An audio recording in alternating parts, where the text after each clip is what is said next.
slide saya.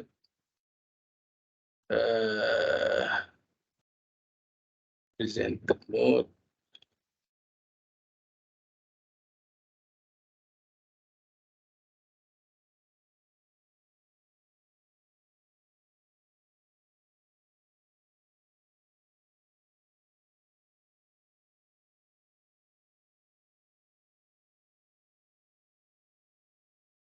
Right. Okay. So saya harapkan pelajar dapat melihat boleh komen mungkin. Boleh nampak. Okey, alhamdulillah. Jadi alhamdulillah rabbil alamin, wassalatu wassalamu ala asyrafil anbiya'i mursalin sayyidina Muhammad sallallahu ajma'in. Cepat kita punya bacaan Yasin. Lagi awal habis daripada yang dirancang dalam jadual, tapi tak ada masalah insya-Allah. Sebab saya pun suka cakap panjang lebar, bercakap dan berbincang. Mungkin sikit sebanyak input yang boleh saya kongsikan untuk motivasi. Sebenarnya nak kata motivasi ni banyak dah ayat Quran Allah SWT berikan tentang motivasi. Banyak dah hadis tentang motivasi. Kalau kita buka kitab Ihya Ulumuddin Imam Al-Ghazali pun bab pertama dia adalah Kitabul Ilm. Kitab ilmu, dia letakkan bahagian ilmu, dia letakkan penuntut dan juga dia letakkan juga pengajar. Jadi yang itu kita kupas lain hari lagi insya-Allah. Jadi hari ni saya nak fokus tentang exam sebab isu yang berbangkit antaranya adalah peperiksaan ni dia semacam apa kita panggil dia dah jadi culture habit kan. Jadi dalam menjadi habit tu kadang-kadang banyak kita lupa ibrah tentang peperiksaan ni. Ada ibrah ke peperiksaan? Ada. Kan apa pedoman dia, apa sebenarnya roh peperiksaan tu kan. Dulu dalam Islam macam mana pula Islam handle peperiksaan ni kan. Kita tak pernah tanya benda tu. Kadang kita tanya pun tak ada jawapan sebab kita tak tahu nak cari kat mana. Melainkan ChatGPT yang kadang-kadang bagi fakta salah kan. So saya dah trace salah satu salah fakta dia ketika saya buat slide ni. Ada ChatGPT memang istilah dia dia bagi maklumat salah. Dia maksud salah. Lepas tu saya bantai balik ChatGPT tu, dia minta maaf pula kat kita. Dia kata, oh sorry for wrong information bla bla bla and so on. So bermaksud ChatGPT pun tak boleh pakai lah. Dia boleh jadikan sekadar maklumat awal ataupun pencetus idea, tapi untuk rujukan secara mutlaknya please tolonglah banyak. Okay, saya perkenalkan diri saya. Nama saya Dr. Muhammad Musab Anas daripada program fizik.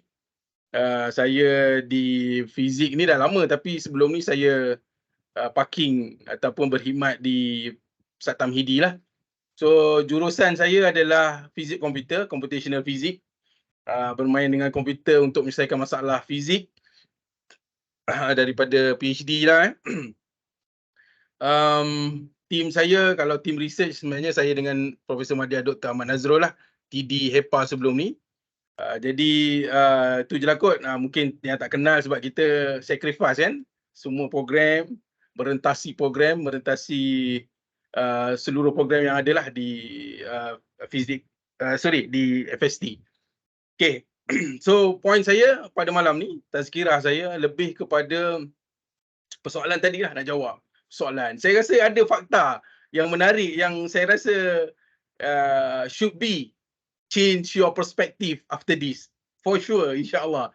Sebab saya pun ketika buat slide study kan, saya ada je slide-slide sebelum ni, motivation talk untuk Tamhidi level and so on. Tapi kali ni dia lain sikit sebab abang-abang, kakak-kakak dah degree level, dia punya intellectual dah meningkat kan, dia dah jadi matang, dia adalah pewaris negara kan, dia punya view besar. Dia bukan lagi nak habiskan Tamhidi nanti nak skor nak masuk program yang saya minat. It's no longer such that situation. Dia dah jadi apa kita panggil dah jadi bersedia menjadi pelapis negara. Itu adalah level degree lah.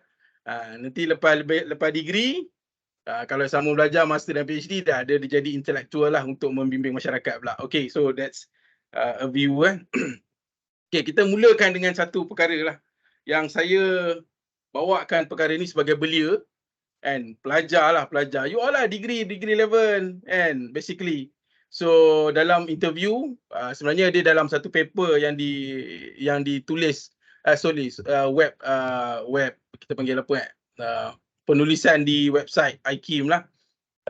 Saya ambil beberapa ada sedutan daripada bertemu ramah dengan almarhum kita punya ulama besar kita, Yusof Qaradawi.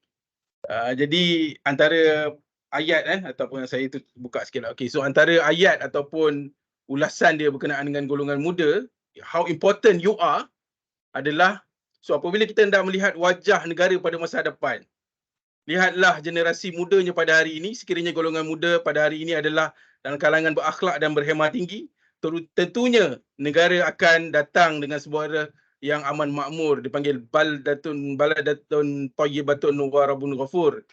Tapi jika keadaan adalah sebaliknya, maka bersedialah untuk berhadapan dengan kemungkinan yang buruk akan berlaku. So golongan muda ni is very important. Dia adalah pewaris. Awak semua akan jadi pemimpin. So that's your view sebenarnya. Awak semua akan jadi pemimpin negara, menyediakan negara ini, meletakkan hala tuju negara, kan, ke mana? Kepada syariat, kepada ketakwaan ataupun kepada kemungkaran, yang liberal dan open, so-called open-minded tu, kan. So that is your responsibility. Us lah, we also lah, kita kan muda lagi kan, we together lah, kan. So I mean, the point here, teenagers are very important. Kalau kita bagi student jawab exam main-main, kalau kita sediakan student yang menganggap exam tu adalah satu bala, kalau kita bagi student yang mempunyai perspektif exam adalah ruang untuk meniru, so habislah masyarakat ni, kerana generasi yang ada selepas itu adalah generasi yang rosak. Pemikiran dia tak jelas. Apa tujuan hidup dia? Apa dia nak buat dengan negara ni? Kemana dia nak hala tuju, kan? So awak ni, you all semua adalah pewaris negara yang perlu menyediakan diri dalam konteks yang benar lah. Benar mengikut petunjuk Tuhan sekalian alam. Jadi kalau tidak begitu, maka dunia ni akan dipimpin ataupun negara ni akan dipimpin, dihala tujukan oleh orang-orang yang tidak bertakwa kepada Allah SWT. So very important. So the importancy, kepentingan itu sangat terkait dengan peperiksaan. For sure lah, peperiksaan. So what do you learn for? I mean, apa awak buat degree kalau awak tak mahu menjadi pelapis negara? Bukan awak tak mahulah, maksudnya buat apa awak buat degree kalau awak bukan dipilih sebagai pelapis negara hari ini, kan? So baik awak lepak dekat rumah ataupun awak start jadi influencer yang memang pendapatan boleh cecah. Kalau influencer yang itu saya tengok interview tu, dia punya influencer tu dia kata, I punya gaji lagi besar daripada gaji doktor. So macam buat apalah belajar tinggi, kan? So perspektif kena betul. Kalau perspektif salah, kalau perspektif awak sama macam mana influencer tu, that's it. Khalas. Habislah negara ni. Percayalah kata-kata, bukan kita je, Rasulullah punya hadis pun ada, kan? Tapi ni kita ambil kata para alim lah. Salah satu contoh tokoh kita adalah Wahbah Zuhaili. Prof. Yusof Qaradawi. Yusof Qaradawi ada menyebutkan tentang perkara ni. Baik.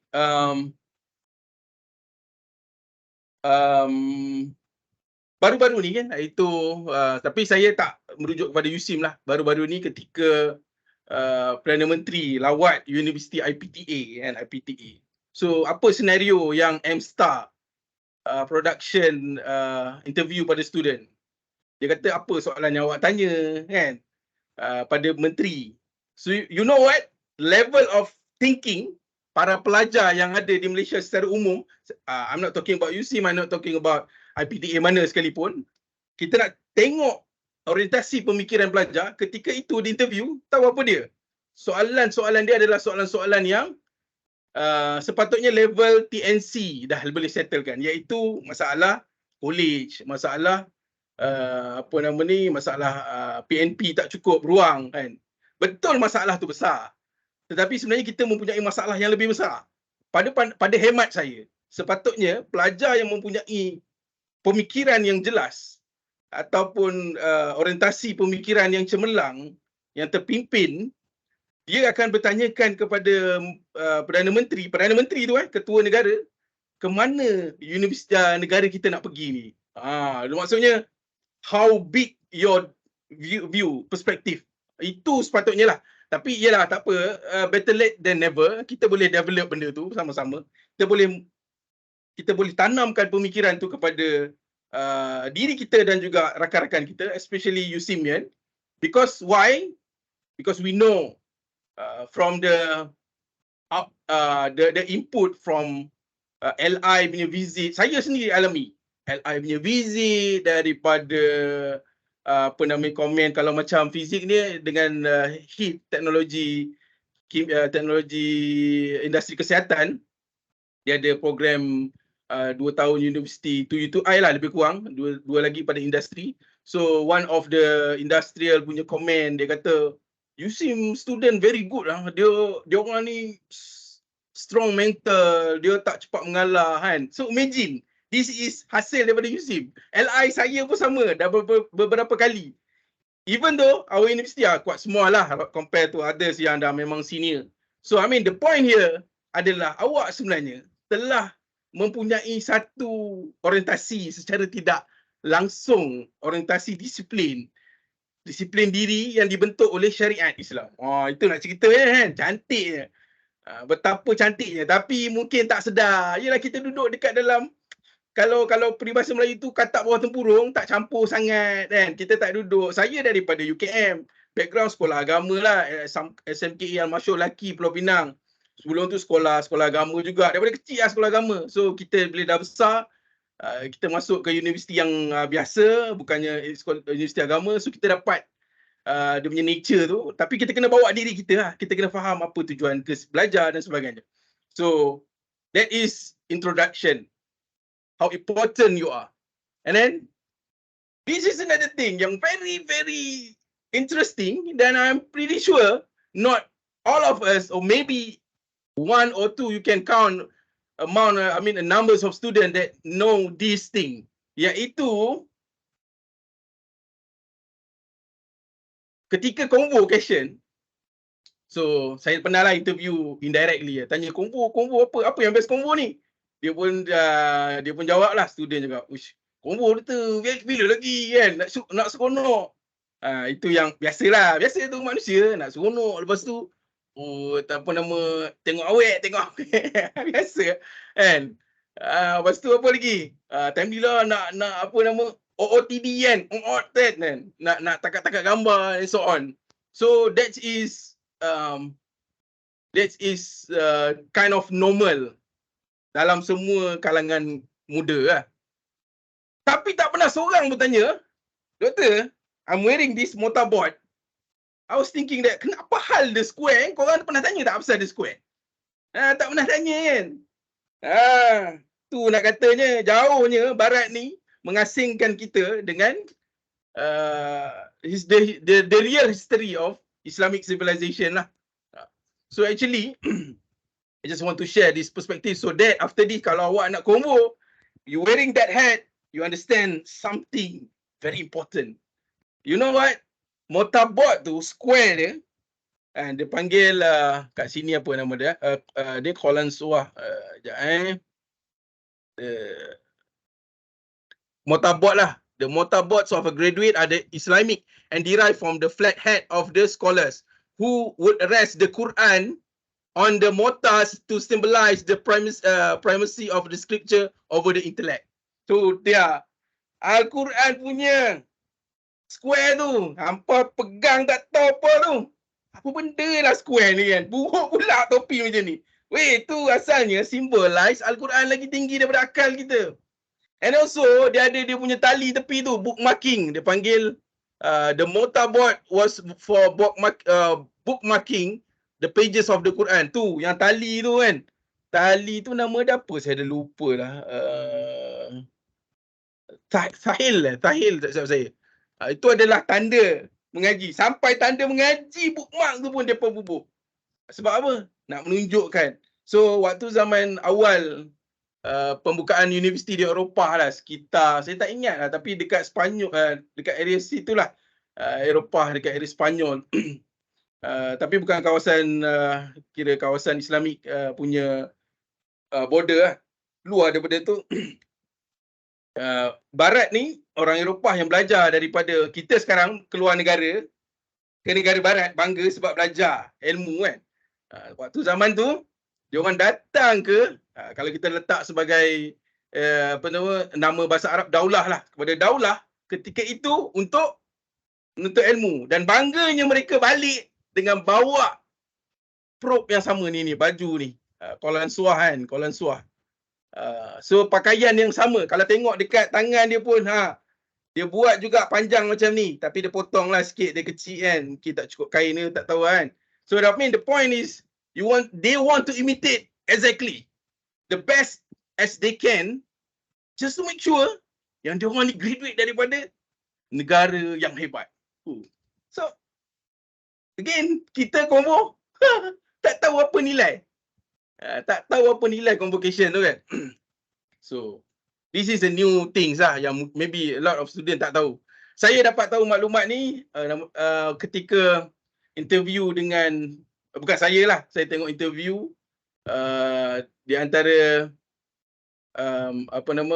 US Muslim yang wartawan dengan seorang pakar history lah, pakar history.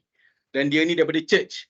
Kan. Mula-mula dia tak akui, tapi lepas dia cite, dia kata, dia rujuk pada ni, dia kata sebenarnya betul. So sama juga fakta dia dengan apa yang kita bentangkan hari ni.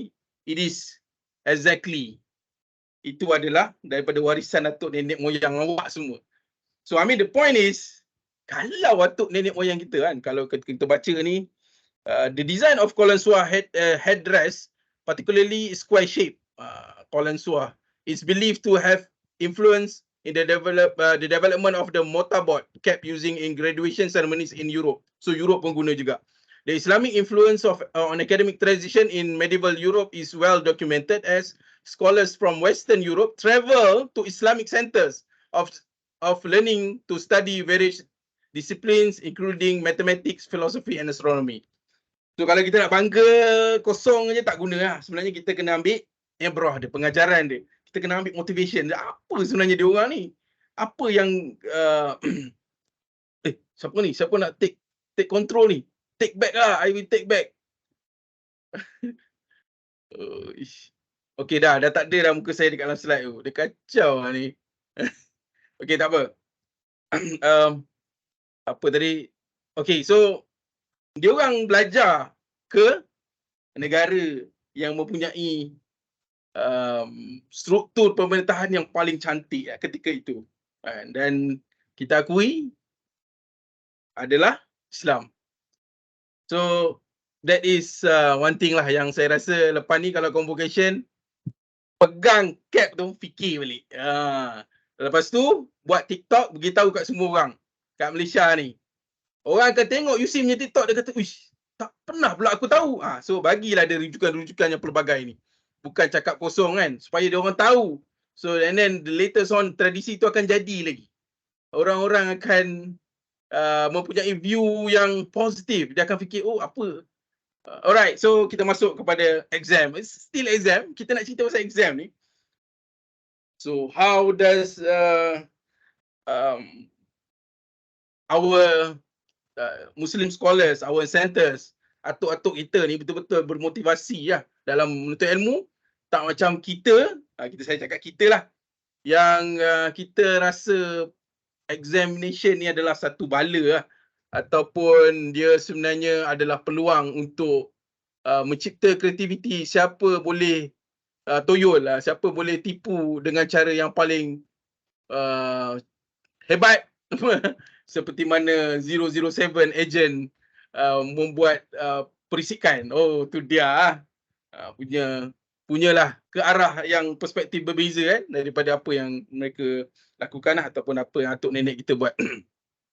Alright. So exam oriented Malaysian perspective. So ada macam-macam. Exam oriented ni dia kalau dalam pendidikan, sebab saya dulu background pendidikan juga, dipanggil pengukuran dan penilaian. So you teach student, you teach people. So how do you know that your student understand what you teach kan? So awak kena ukur dia, awak kena menilai dia, dan awak kena ukur dia kan. Jadi one of the method untuk pengukuran penilaian ni adalah for sure lah exam oriented lah, ada exam. So sebab kadang-kadang kita dengar desas-desus sesetengah individu, tak semua, yang tak setuju dengan exam oriented. Dia kata exam oriented ni tak bagus. I mean this year we have some papers kan, kita rujuk untuk kita baca sama, boleh, exam oriented Malaysian education system.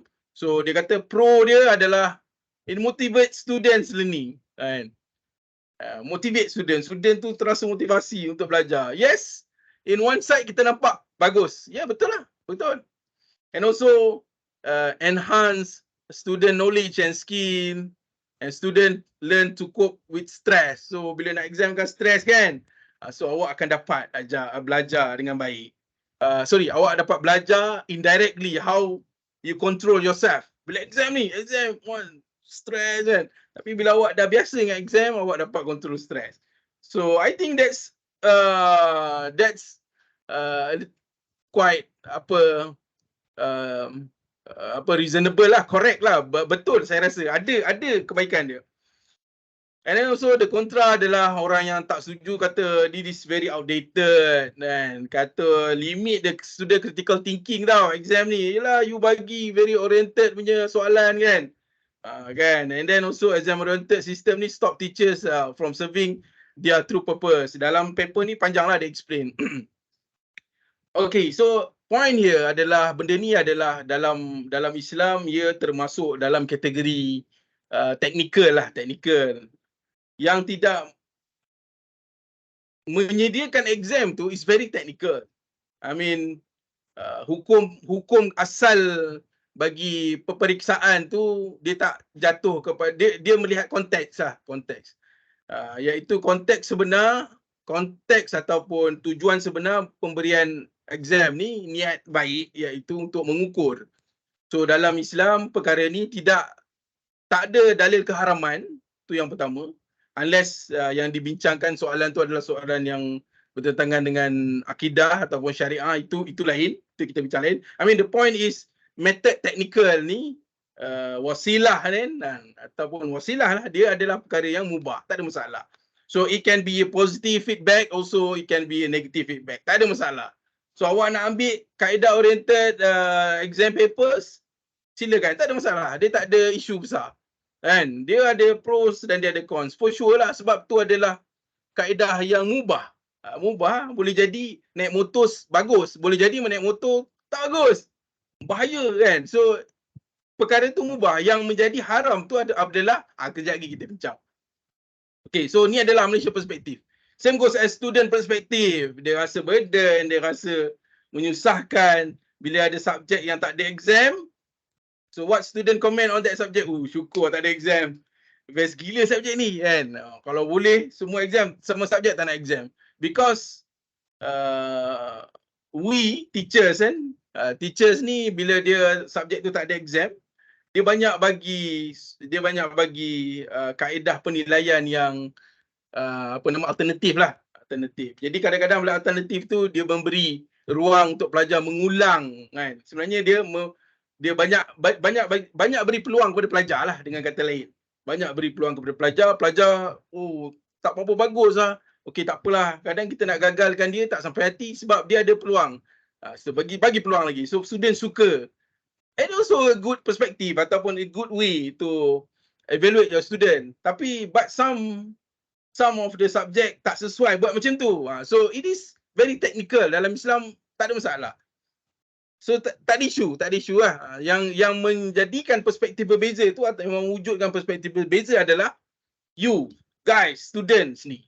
So apa mengena dengan negara? Alright, so let's move on lah. So exam. You know what? One of the most well-known method of evaluation during Islamic period was the oral examination known as the ijazah. Oh, hang tulis ijazah sarjana muda tu tak pernah tahu perkataan ijazah tu daripada mana, betul? Jadi kita tengok lagi ada paper. So the point here is adalah ijazah ni kaedah untuk mendapatkan examination dalam Islam sebenarnya lagi susah, the oral. Sebab itu para perawi, para muhaddisin, mufassirin, mereka melalui jalan-jalan yang betul-betul kita kata no chance to lie lah, iaitu oral. So imagine oral tapi dia memberi peluang. Maksudnya seorang pelajar tu dia boleh ulang banyak kali sampai dia menguasai sesuatu perkara. Tapi oral tak ada ruang untuk meniru. Kat mana nak meniru? Awak tak laki dengan saya. Okey, baca. So what is quantum mechanics? Quantum mechanics. Alamak, tu tak tahulah. Ambil kau pergi study balik. So how do you solve this one? Tengok macam mana student tu bawa kan. So ya, betul waktu zaman pemerintahan kegemilangan Islam tu, ketika tu guru ramai. Guru sangat ramai. So dia adalah kita panggil guru ni teribaratkan tokoh dalam masyarakat. Tokoh, benar-benar tokoh. Sebab mereka mendidik dan menyediakan generasi akan datang. Jadi tokoh ni perlu ramai. Baru dia ada apa? Dia ada apa istilah kalau bahasa Melayu ni, role model. Bahasa Inggeris dia adalah role model lah. Dia ada dia punya idola dia. So the ijazah system was a certification process where the student would recite text to their teachers or scholars. If the student recited the text accurately and demonstrate the deep understanding. Bukannya hafal. Kena explain, kena buat hujah. Kena berhujah dengan musyrif ataupun dengan guru. Mantap. Ini adalah examination yang lagi padu dan berkesan. Dan kalau buat kat student, memang alamatnya habis lah. Nak habis satu sem 14 minggu tu tak boleh lah. Silat-silat repeat lagi. Sebab apa? Sebab penguasaan dia betul-betul penguasaan. Dan ini melahirkan kefahaman yang tinggi. So imagine awak punya exam yang akan datang ni minggu depan. It is actually quite a simple exam. Sometimes you cannot understand deeply, but you can answer the question. So that's it. And saya tak kata salah. Saya kata okay je. I mean, it is kind of wasilah macam mana nak menyampaikan sesuatu, memeriksa sesuatu. It's okay. But the point is, kalau awak rasa exam ni membebankan, so that's it. Awak duduk dekat zaman Islamic period yang betul-betul menguasai dunia ketika tu, waktu tu, itu bukannya exam yang membebankan, tetapi dia ada motivasi lain. Itu yang kita nak. Kita nak mencari apa sebenarnya rahsia-rahsia mereka ni. Sampai mereka cipta terlalu banyak teori baru, pengkajian tak berhenti, and even astrolab yang kita guna dalam GPS, it is start from the Muslim scholars, and jadi fikir macam mana kalau dalam computing siapa saya lupa dah. Dia antara yang awal buat kriptografi kan. I mean, they have some sort of powerful motivation. Apa sebenarnya dia yang drive mereka ni? Mereka ni tak ada masalah macam kita ke? Tak ada TikTok ke kan? Dia tak ada ke YouTube? Tak ada ke cerita Korea ni? I mean, again lah, dia orang punya zaman ujian ketika tu berbeza. Zaman itu ujian dia ketika itu. Zaman kita ujian ketika kita kan? Berbeza lah. But the point is, they have some sort of motivation, and for sure, Islam mesti tackle benda ni. Mesti sudah tackle. Kalau tidak, Allah SWT tak turunkan ayat Al-Quran berkenaan dengan al-yawma akmaltu lakum dinakum. Dah hari ini dah cukup dah. Ini adalah agama yang dah sempurna. Cuma kita tinggal tak boleh match. Kita tak tahu nak usulkan dia dalam kategori mana. Kita nak faham dia punya wakil dia kan. Apa realiti benda ni, nak masukkan hukum tu jatuh ke mana? Wallahualam. Yang itulah yang dalam subjek kuantum saya bincang dengan student. Menarik lah. Okay, alright. So I mean, that is a first argument lah yang untuk kita menapis kata-kata daripada ataupun komen daripada individu yang menyatakan exam ni macam beda ni kan. Alright, so next is ijazah ni. It is methods of authorization and assessment Islamic education. Dia ada ijazah as-sama', ijazah al-qira'ah, certificate and audition, ijazah riwayah, license to transmit hadith. Woi, dia dapat tu baru boleh. Ijazah ifta' wa ijazah ijtihad, tadris, banyak lagi ijazah. Tadi paper dia ni daripada Springer kot, tak silap saya, dia punya publisher. So I mean, kita tak pernah tahu. Yang kita tahu adalah kebanyakan daripada kita lah. Kita tak pernah tahu dan tak nak ambil tahu. Yang kita tahu adalah malasnya nak exam, susahnya, banyaknya, apa soalan yang akan keluar. Those things yang bermain dalam fikiran kita. Because our orientation on examination, on learning, on learning process dah lari jauh. Kita bukan lagi menjadi individu yang selepas ni kita tengok apa dia individu yang apa yang Rasulullah ajarkan lah. Okay. Various type of evaluation, kan? Various type, macam-macam. According to various historical reference, such as the rise of college institution of learning in the Islam and West, George Makdisi, and Islamic education in the medieval times by Muhammad Abdul Rashid. Students were expected to demonstrate their understanding and mastery the subject matter. Okay, nampak? So dia punya evaluation, ijazah dia tadi very critical. Hang kena duduk depan lecturer, kan? And lecturer akan guru basic teachers or whatever lecturers. Guru ni akan betul-betul check. And either you understand and master the subject by engaging the debates and discussion. Asyik tau. Nak kena argue. So because when you arguing kan, bila awak argue, awak akan dapat understanding. From that one you learn something. Because from here I just want to share one thing from daripada buku tu Ihya Ulumuddin. Okay, saya habiskan dulu statement ni, jadi saya share. This form of evaluation aim to assess their comprehension, critical thinking and ability to articulate their thought effectively. So kita ada juga mekanisme ni. Cuma kita punya mekanisme tu dalam bertulis. So the good thing dalam bertulis adalah we can cater a lot of student with just a few a few numbers of teachers. Itu kebaikan dia. The bad thing is kadang kita tak faham student tu nak cerita apa. Student tu pun tak reti aku nak tulis macam mana ni. Aku faham ni. Nak tulis macam mana ni kan. So that's one thing lah. Okay, I just want to share kejap. Saya tak share screen sebab saya susah lagi nak pindah-pindah. Ada satu hadis berkenaan dengan sikap orang yang menuntut ilmu ni lah. So antara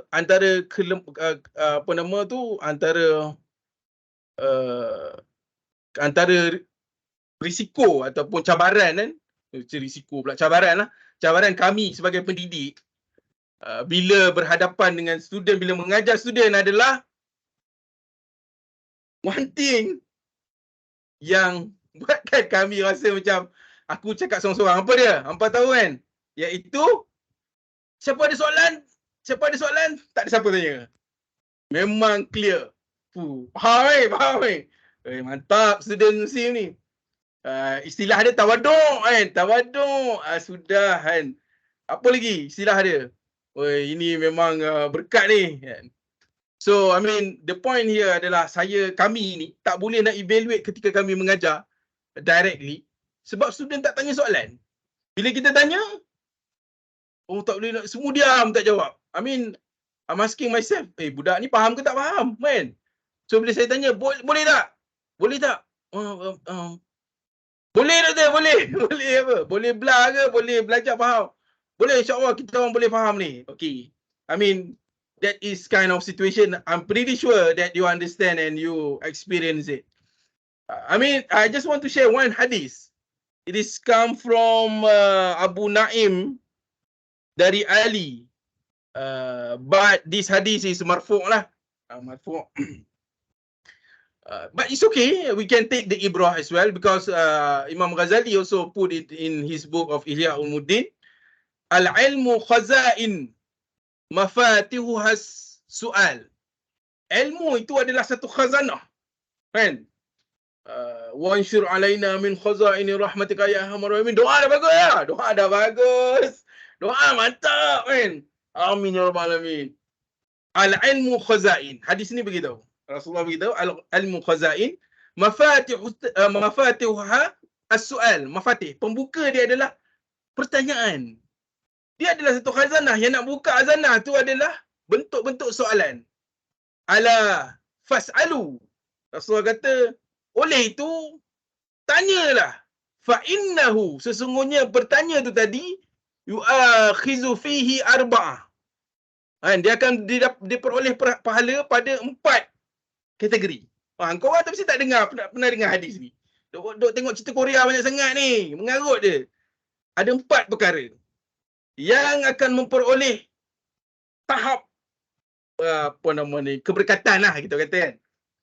Yang memperoleh tahap pembuka kunci tu lah. Maksudnya nak buka kunci kena bertanya. Rasulullah beritahu.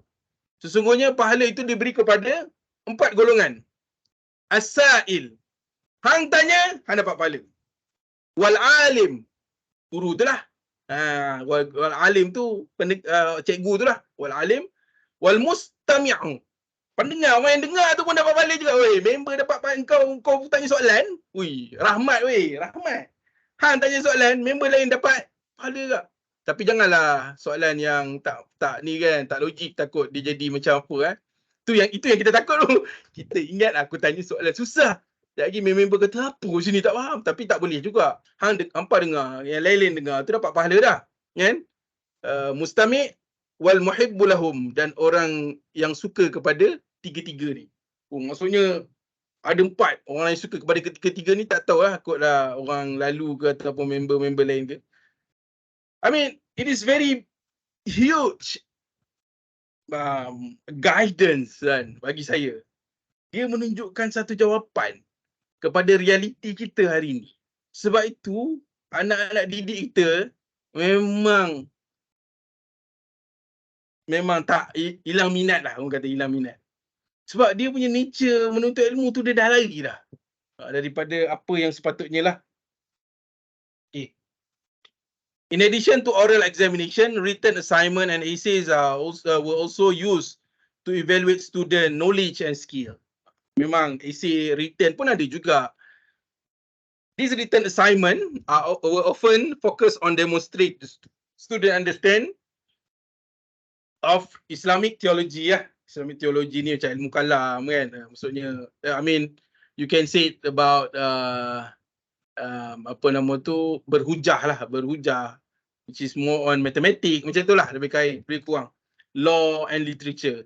So essays were expected to showcase a student ability to present argument coherently, provide references from authoritative resources, and demonstrate a deep understanding of the subject matter. So banyak kaedah evaluation ni. And kaedah evaluation ni banyak yang boleh dilakukan. So tak ada masalah. Alright, so next. So exam ni sebenarnya dia boleh jadi ibadah dan dia boleh jadi maksiat. Yang ini fundamental lah. Sebab ianya melibatkan dosa dan pahala. Ianya melibatkan perbincangan akidah sebenarnya. Kan? Perasan tak? Kalau kita tak perasan, kena perasan lah lepas ni. After this you must take note lah. Kan? Dia boleh jadi ibadah dan dia boleh jadi maksiat. It is a very big question. Dia adalah persoalan besar tentang kehidupan dan kematian sebenarnya. Kan? Iaitu daripada Sahal bin Sa'id. Okey, kenapa boleh jadi maksiat? Kerana dia tipu. So tipu tu antara perkara yang paling ditakuti, bukan saja awak, saya dan seluruh orang beriman. Jadi kalau tak meniru, kena usahalah. So jadi pahala, jadi ibadah. Kan? Okey. Alright. So dari Sahal bin Sa'id radhiyallahu anhu, sungguhnya Rasulullah SAW bersabda, "Iyyakum muhaqqarat az-zunub fa innama mislu muharrakatil zunub kamasali qaumin nazalu batna wadin faja'a bi'udin wa ja'a bi'udin hatta hamilu ma andahu bihi khubzahum wa inna muhaqqarat zunub hatta yu'akhizu biha sahibuha tuhlikah. Jadi Rasulullah kata hati-hati, jaga-jaga dengan dosa-dosa kecil. Yang ini yang orang muda selalu kantoi lah. Kantoi. Susah sikit. Dosa kecil ni benda yang memang kita buat selalu. Kena jaga-jagalah. Sebab apa jaga-jaga? Sebab tu dia panggil waspada. Kena jaga-jaga. Sebab Rasulullah bayangkan, apabila dosa kecil ni diibaratkan seperti orang yang sedang kutip kayu api. Kan? Tapi dia duduk dekat dalam keadaan lembah ke bawah. Kan? So dah ada beberapa orang kutip kayu api. Kayu api ni ibaratnya adalah dosa-dosa kecil. Dia tak terbakar lagi, dia kayu api. Yang dosa-dosa kayu tu boleh pegang dan dia boleh dijatuhkan. Dia bukan kayu api, dia ranting. Sorry, kayu api ranting. Dia bukannya kayu api besar, pikul. Tapi dia adalah kayu api kecil yang sering manusia ambil, boleh baling pun boleh. Maksudnya kalau dosa ni nak dibuang pun boleh. So, ambil. Bila ambil, yang lain pun bawa juga ranting kayu, dia turun ke bawah, sampai kat bawah dia dah boleh combine semua. Dia boleh combine semua, kayu-kayu kecil tadi, dan boleh jadi api yang membakar. So Rasulullah kata hati-hati lah, dosa tu macam tu. Kan? Dan maka dosa-dosa kecil tu pasti akan membinasakan. Kalau perasan ranting ni, kalau kayu, analogi kayu ni, bila ranting, dia punya pembakaran tu cepat. So, be careful. Dan dia kadang-kadang tak perasan pun kita buat dosa kecil. Banyakkan istighfar dan cuba belajar tinggalkan sikit-sikit. Banyakkan masa untuk zikrullah. Kalau zikir saja mungkin tak dapat tadabbur. Banyakkan tadabbur. Kan? Kalau zikir saja kadang-kadang kita rasa macam, wah zikir dah banyak dah ni kan. So kita tadabbur. Tadabbur apa? Banyak. Buku tu mengambak kan. Melihat ataupun mengkaji ilmu tu menjadikan awak orang yang taat kepada Allah, itu cukup besar nilai dia. Okey? Jadi hadis ni adalah hadis perawi sahih. Muziri kata para perawinya boleh dijadikan sebagai hujah dalam meletakkan hadis sahih. Baik. So itu realiti. Yang awak semua, kita lah termasuk saya pun. Kadang kita, yalah syaitan ni memang musuh kita. Musuh yang paling utama sekali bagi manusia. Sebab manusia ni asalnya di syurga.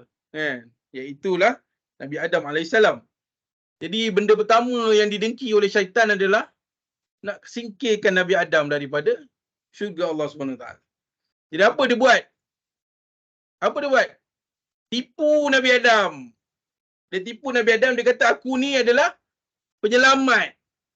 Penyelamat kau. Kerana aku tahu bahawa Allah SWT tak bagi kau duduk dalam, tak bagi makan khuldi tu. Sebab nanti kau akan jadi orang yang kekal dalam syurga. Maka sikap penipu tu, kalau kita buat, na'udzubillah, kita ikut, kita adalah manusia yang paling tak pandai sekali.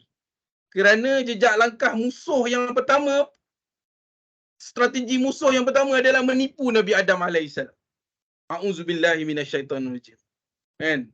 Dia menipu Nabi Adam. Dan kita pula nak exam, kita buat perangai syaitan tu. Ya Allah, na'udzubillah. Itu yang menjadikan hilang keberkatan tadi. Hilang keberkatan dalam hidup ni. Ini benda besar, tuan-tuan. Tuan-tuan, perempuan, para pelajar yang dirahmati Allah sekalian. Benda besar. Exam ni dia terkait dengan akidah. Ui, dahsyat kan? Dahsyat. Sebab kehidupan kita apa je yang tak terkait dengan syurga dan neraka? Apa je tak kita beritahu saya. Kalau ada satu benda, beritahu.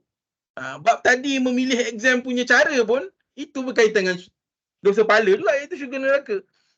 Iaitulah kaedah tu adalah kaedah yang mubah. Kan? Yang mubah, yang harus, yang boleh dibuat. Nak guna kaedah konvensional ke, nak guna talk ke, apa ijazah punya kaedah ke, talaki ke, whatever, it's okay, no problem. Alright. So be careful lah. Dosa-dosa kecil ni Kenapa tak dimasukkan sebagai dosa besar? Maka dosa besar tu ada kategori dia. Dalam fiqhul Islam wa adillatuhu ada menjelaskan apa dosa besar dan selebih tu adalah dosa. Tetapi Allah SWT ajarkan kepada orang beriman bahawa dosa-dosa kecil ni bahaya juga. Dia sedar tak sedar terangkat ranting tu. Dalam keadaan sedar tak sedar je terangkat ke ranting tu. Dalam keadaan yang sama boleh dicampakkan. Maka benda ni berat tau. Benda ni berat. Kita bukan ahli fizik je.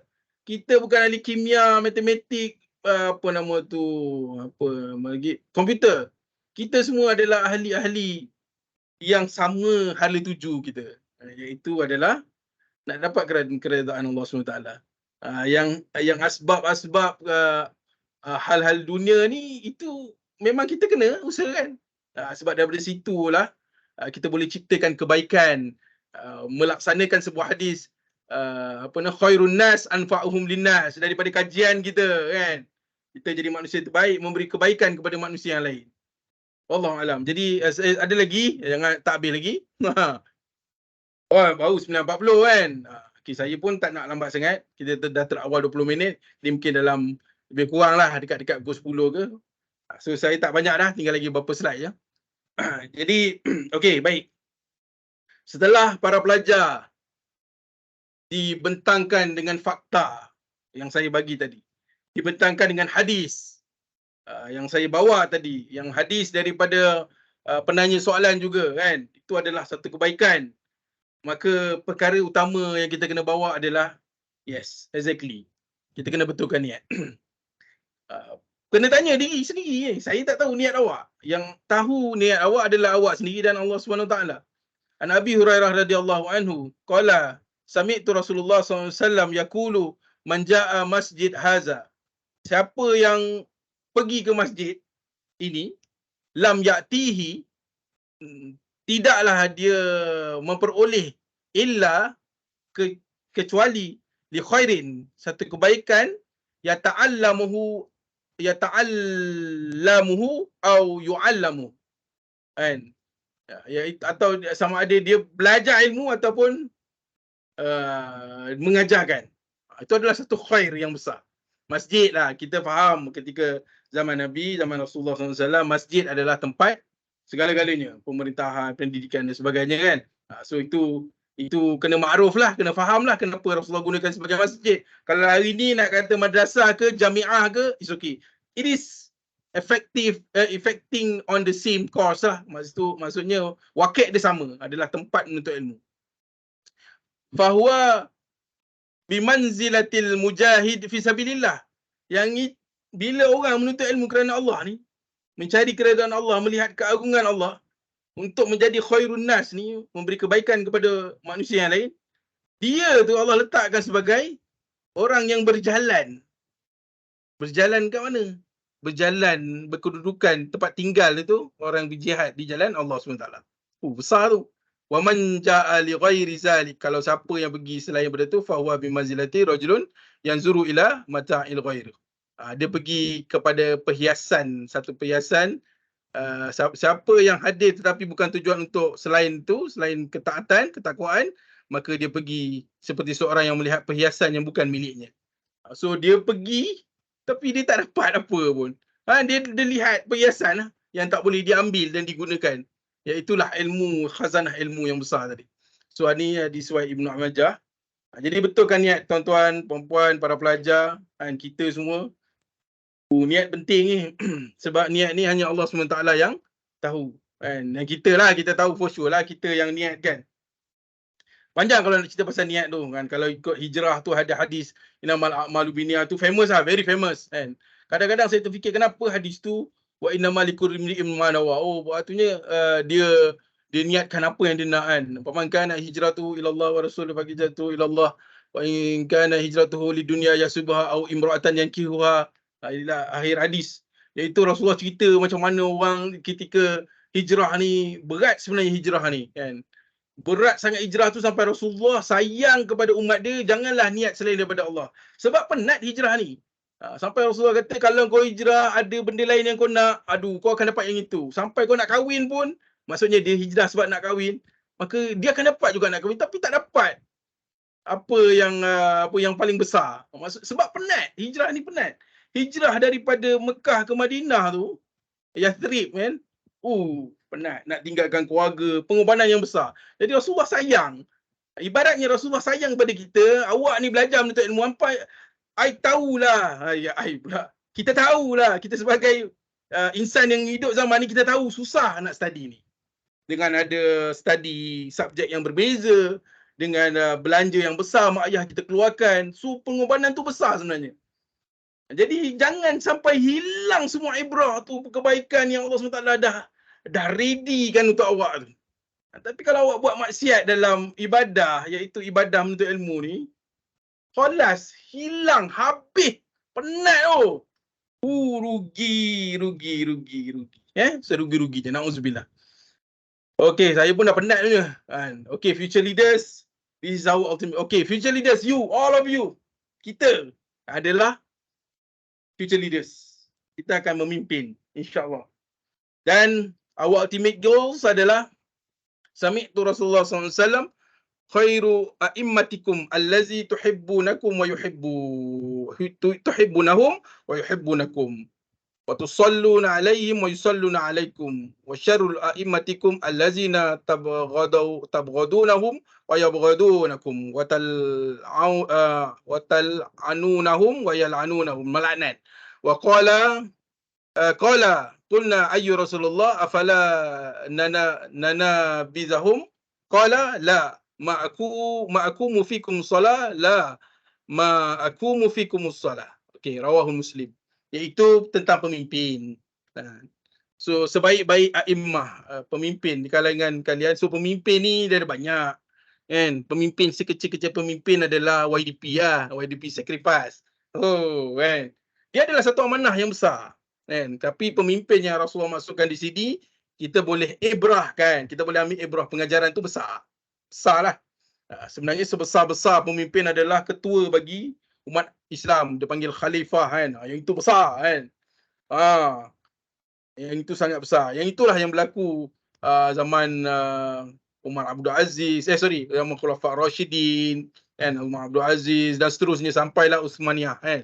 Sultan yang diletakkan situ adalah sultan yang memimpin umat Islam kan. Itu memang powerful lah. Yang itu tak boleh dideny. Buku-buku banyak. Buku-buku orang Inggeris ni dia cerita balik. Dia kata kenapa Islam tu lama sangat dia memegang negara dunia ni kan. Sebab dia punya pemimpinan dia tu hebat kan. Walaupun ada kisah-kisah macam imam-imam mazhab kena penjara dan sebagainya, tapi dia bukanlah sampai merosakkan struktur negara kan. Wallahualam, itu yang saya bacalah. Okey, baik. Dalam hadis ini Rasulullah meletakkan pemimpin yang baik di kalangan kamu adalah orang yang kamu sendiri sayang kat dia. Dan dia pun sayang kamu. Itu pemimpin yang bagus. Berdoa, mohon rahmat kepada kamu dan kamu pun mohon rahmat untuk dia. So yang jahat ni sebaliknya. Dan Rasulullah kata jadi sahabat tanya, kalau dia tak bagus tu macam mana? Nak pecat dia ke? Nak buang dia ke kan? Nak jatuhkan dia ke? Rasulullah cakap jangan selagi mana mereka menjalankan solat. Jadi kalau dalam syarah ni, solat ni dia merujuk kepada besar perspektif dia. Orang-orang yang solat ni orang-orang yang menerapkan syariat. Tu dia, berat, besar dia perbincangan dia. Kalau syarah dia, saya ada kopi hadis link tu, panjang syarah dia. Rupanya solat ni bukan sekadar solat saja, tetapi dia amar ma'ruf nahi munkar pun dia buat. Jadi dia, dengan kata lain, pemimpin adalah tuan-tuan dan puan-puan. Yang memimpin, yang wanita paling besar, paling berat adalah memimpin anak-anak dia. Bukan senang kan. So kalau dia menjaga kepimpinan dalam konteks kenegaraan, lagilah berat kan, lagilah berat. So dengan kata lain, yang umum adalah pemimpin tu boleh dikecilkan perspektif kepada pemimpin keluarga. Kalau perempuan memimpin anak-anak kan, kalau lelaki memimpin keluarga dia, isteri kan semua. So the point is, hadis ni umum, yang future leaders tu adalah kita. Mungkin awak semua adalah pelajar yang mungkin paling besar pun pegang MPP lah, MPP USIM. Wow. So itu adalah pemimpin. So awak penuh dengan tanggungjawab. So kita ni perspektif yang lebih jauh adalah kita akan memimpin negara kita. Kalau kita tak sediakan diri kita dengan mental, pemikiran yang betul, hala tuju yang baik untuk negara ni, for sure negara ni akan habis ditelan kemaksiatan ataupun habis ditelan kerosakan yang ada. Jadi itu adalah pengajaran yang besar untuk kita dalam hadis ni. Baik, dah sampai penghujung dah.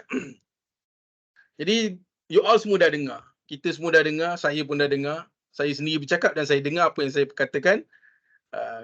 Jadi antara perkara yang menjadikan ahli neraka tu menyesal, kan? So ahli neraka, na'udzubillah, kita tak, mudah-mudahan Allah lindungi kita, selamatkan kita. The point is, ahli neraka tu kesal mereka adalah Allah nobatkan ataupun Allah firmankan dalam Al-Quran surah Al-Mulk ayat 10, wa qalu, dan mereka ni ramai semua cakap. Dia bukan seorang punya declaration tau. Semua ahli neraka cakap macam tu. La kunna nasma'u, kalaulah aku ni dulu dengar. Dah dengar dah ni kan. Au naqilu, ataupun tak dengar pun tapi aku mula fikir, ish, tak boleh jadi ni, aku kena ubah diri aku ni. Perspektif exam aku kena betul. Contohnya gitulah. Ma kunna fi ashabis sa'ir. Tidaklah aku ni menjadi ahli neraka sa'ir. Na'udzubillah. Kan? Jadi akal yang Allah berikan, hati yang Allah SWT kurniakan, dan kecerdikan yang Allah berikan kepada kita, gunakan dalam ketakwaan jalan Allah SWT. Itu benda yang besar, tuan-tuan. Itu besar.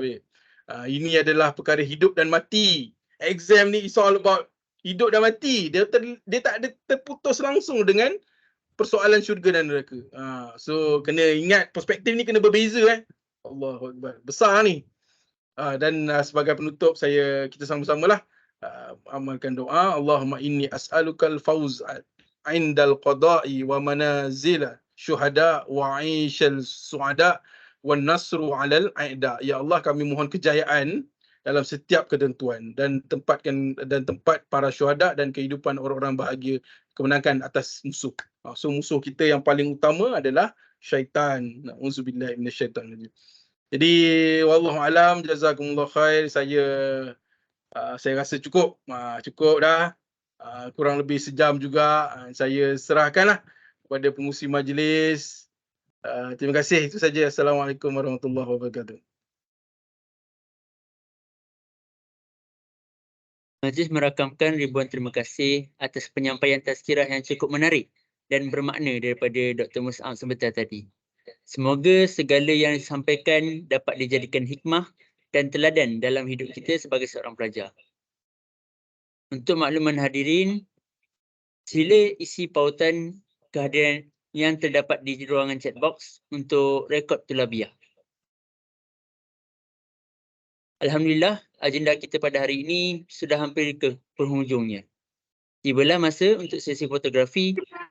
Para hadirin diminta untuk membuka kamera dan digalakkan menggunakan background yang telah disediakan pada ruangan chat box. Anda diminta bersedia dalam masa 5 minit.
Semua pelajar diminta untuk buka kamera lagi 2 minit saja lagi.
Baiklah, semua diminta untuk bersedia.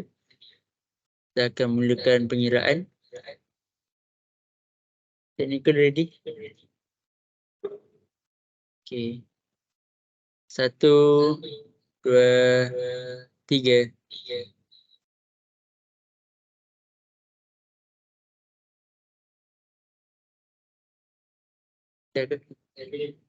Sekali lagi. 1, 2, 3.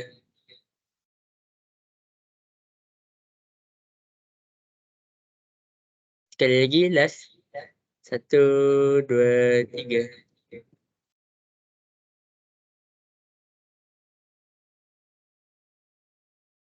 Okay.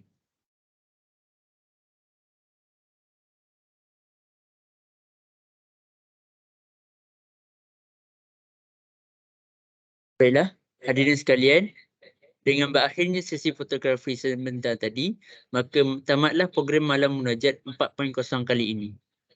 Saya mewakili pihak penganjur ingin memohon maaf di atas segala salah silap sama ada sengaja maupun tidak sepanjang majlis ini berlangsung. Majlis juga merakamkan jutaan terima kasih kepada semua yang terlibat dalam menjayakan program pada malam ini. Dengan ini, kita tutup majlis kita pada hari ini dengan tasbih kafarah dan suratul As.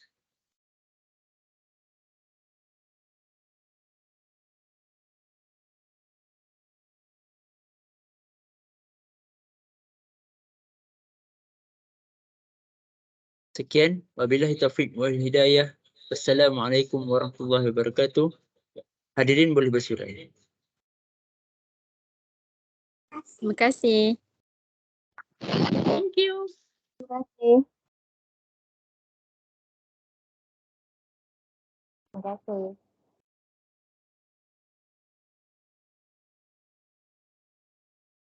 Terima kasih.